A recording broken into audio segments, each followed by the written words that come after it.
In a shadowy corner of a museum she sits. A simple Raggedy Ann doll, not porcelain but faded cloth and button eyes. She's easy to overlook at first, blending in with the relics of childhood long past. But if you linger, you'll sense something different about her, an energy that seems to pulse beneath the worn fabric. Her painted smile is unsettling, her red yarn hair dulled by time. The years have not been kind, and yet she endures. Her expression frozen in a way that feels almost mocking, as if she knows secrets you never want to hear. She's encased in glass, a rosary draped above, warning all, positively do not open. The case is more than protection, it's a barrier, a desperate attempt to contain what lies within. This is Annabelle, not a toy, but a conduit for something ancient and malevolent. Legends swirl around her, whispered by those who have felt her presence and lived to tell the tale. The air around her feels charged, heavy, as if daring you to look away. Visitors report a chill, a prickling on the back of the neck as if unseen eyes are watching. Many have underestimated her, some paying dearly for their disbelief. There are stories of accidents, misfortune, and terror that followed those who mocked her or ignored the warnings. Her story isn't just a ghost tale, it's a documented case of inhuman infestation. Investigators, priests, and skeptics alike have all been drawn into her orbit, each leaving with more questions than answers.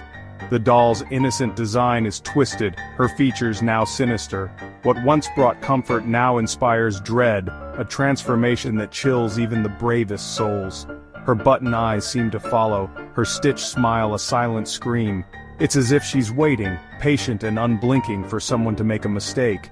Annabelle is a symbol, proof that evil can hide in the most innocent of forms. She's a reminder that darkness often wears a familiar face, lurking where we least expect it. To understand her is to confront the raw, terrifying reality of evil itself. In her glass prison, Annabelle waits, a silent warning to all who dare to doubt the power of the unknown. Annabelle's story begins not in darkness, but with a birthday gift, a moment of joy, wrapped in bright paper and ribbon, exchanged between loved ones. It's a gesture that feels safe, familiar, and full of warmth. In 1970, nursing student Donna receives a Raggedy Ann doll from her mother, a cheerful addition to the apartment she shares with her close friend Angie. The doll, with its stitched smile and button eyes, is meant to bring comfort and a sense of home to Donna as she navigates the challenges of adulthood. The doll is meant as comfort, a reminder of home and childhood innocence, a small piece of Donna's past to hold onto in a new chapter of life. At first it's just a decoration, blending into the background of busy lives filled with laughter, late-night study sessions, and the everyday chaos of young adulthood. The doll sits quietly, almost forgotten, as Donna and Angie focus on their dreams and responsibilities. But the darkness attached to it waits, dormant and patient, hidden beneath the surface of ordinary life. Unseen, it lingers, biding its time.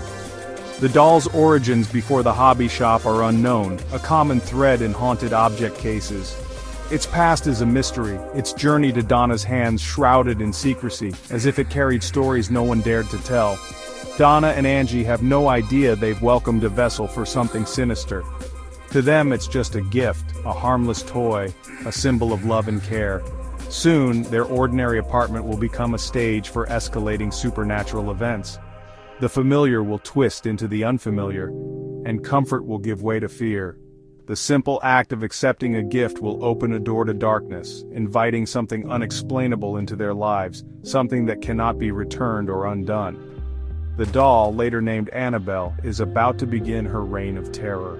What started as a symbol of love will soon become a source of dread.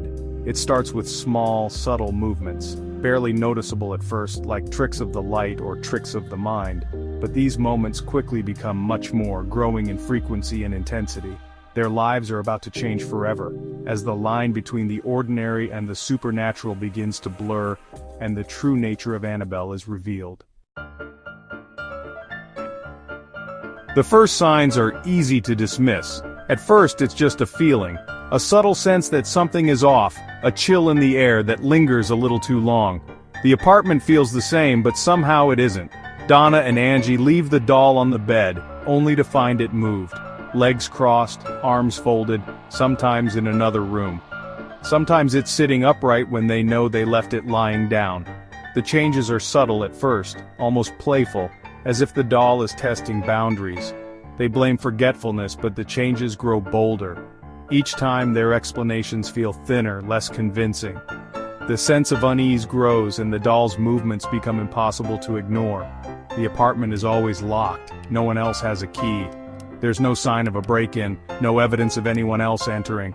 The mystery deepens, unease creeps in. The doll feels like an unwelcome observer.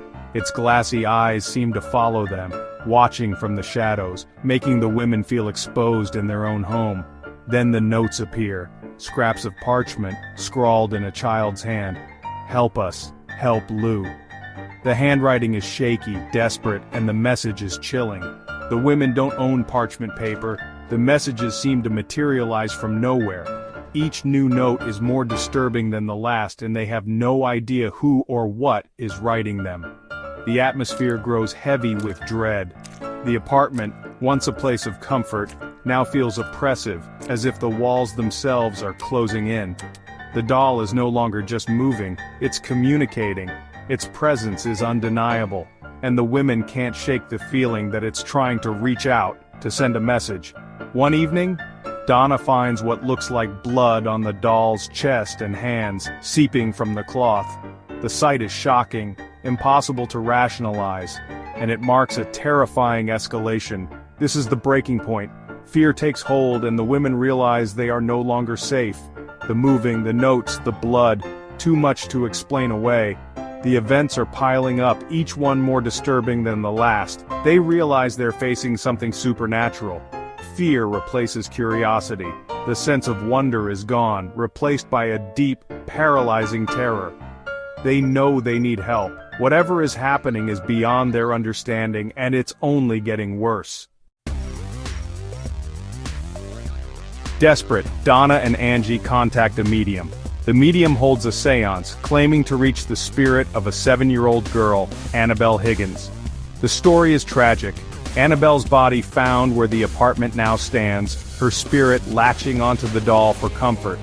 The medium says Annabelle wants to stay, seeking love and safety. Moved by compassion, Donna and Angie give the spirit permission to inhabit the doll. This act, meant as kindness, is a grave mistake.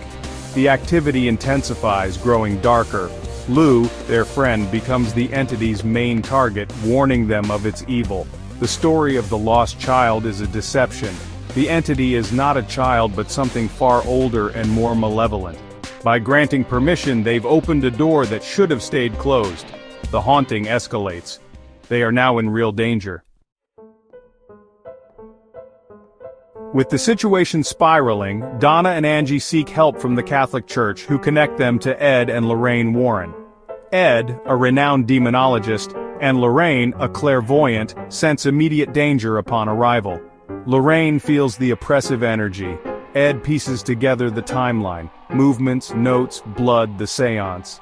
Ed knows human spirits can't possess objects like this. The story of Annabelle Higgins is a classic deception, a mask for something inhuman. The Warrens realize they're facing a demonic entity, not a child's ghost. The doll is a vessel, not the source. The threat is real, and it's escalating. Action must be taken. The Warrens reveal the truth. The entity is demonic, not the spirit of a child. The seance and permission were the invitation it needed. Ed explains the stages: infestation, strange activity, oppression, mental and physical attacks, possession, the ultimate goal. Lou's torment is classic oppression. The Annabelle Higgins story was a ruse to gain sympathy and access. The doll isn't possessed but manipulated, a puppet for a dark force. The name Annabelle is just a label for the evil attached. Donna and Angie's kindness has been twisted against them. The Warrens know an exorcism is needed, not for the doll but for the apartment. The doll must be removed to sever the connection. The threat is now fully understood. The real battle is just beginning. Lou, always wary of the doll, becomes the entity's main target. One night, he wakes paralyzed. the doll gliding up his body, choking him until he blacks out. He's convinced the doll tried to kill him. Later, investigating strange noises, Lou finds the doll tossed aside, then feels burning claw marks rake across his chest. The wounds bleed, then vanish within days. The Warrens identify this as a classic demonic attack, physical harm that leaves no trace. The entity is sending a message, it's powerful and it's hostile. The attacks prove the threat is real and escalating. No one is safe while the doll remains. The apartment is no longer a home but a battleground. The entity's goal is clear, to break their will and claim a soul. The warning is unmistakable, the time for action has come. The Warrens prepare to intervene. After Lou's attack, the Warrens act quickly. A priest performs an exorcism to cleanse the apartment, but the doll itself is too dangerous to leave behind or destroy. Ed Warren takes Annabelle, driving home as the car's brakes and steering fail. Only holy water and prayer stop the disturbances. At home, the doll levitates, moves, and radiates a constant oppressive presence. Even a visiting priest who mocks the doll nearly dies in a car crash. Realizing the risk, Ed commissions a special glass case, blessed and inscribed with prayers. Annabelle is locked inside, her power contained, but never destroyed. She becomes the most dangerous artifact in the Warrens' occult museum. The warning on her case is deadly serious. Annabelle's presence is a constant threat, even behind glass. The case is her prison, and our protection. The legend is sealed, but the danger remains. Annabelle's legend endures because it twists innocence into terror. A child's doll becomes a vessel for evil, forcing us to question what's truly safe. The Warrens' investigation elevates her story from folklore to chilling reality. The attacks, the exorcism, and the containment are all documented. Even today, visitors to her case report nausea, dread, and misfortune. Annabelle is a warning evil can hide in the mundane. Her simple face masks a dark intelligence, always watching. The veil between worlds is thin, and some entities are not friendly. Her legacy is fear, a reminder never to invite darkness in.